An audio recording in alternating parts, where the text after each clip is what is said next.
ભજન કાર્ય છે ને સેવા કાર્ય છે ને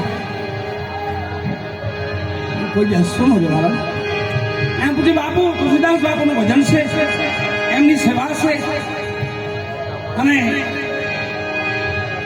ગામ મઘરવાડા વર્ષોથી બાપુ કરણકરના મેળામાં જેનું ભવ્યથી ભવ્ય અંતર ભજન ભાવ માનવ સેવા કલિકાળમાં મોટામાં મોટો કોઈ ધર્મ હોય તો એ સેવા.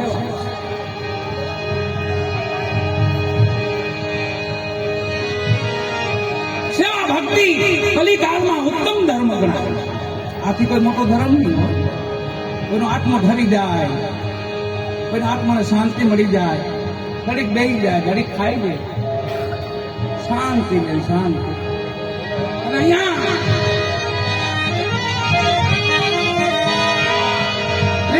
દાદા ત્રિનેત્રેશ્વર દાદા ત્રિનેત્રેશ્વર એવો ભોળિયોનાથ બેઠો છે.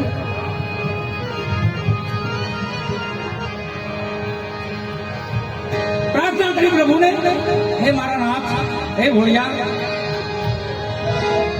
તું દયાનો સાગર, ભોળાનો ભોળો અને કાળનો કાળ, એથી મોટો કોઈ કાળ નહીં દુનિયામાં. એવા દાદા ત્રિનેત્રેશ્વર દાદા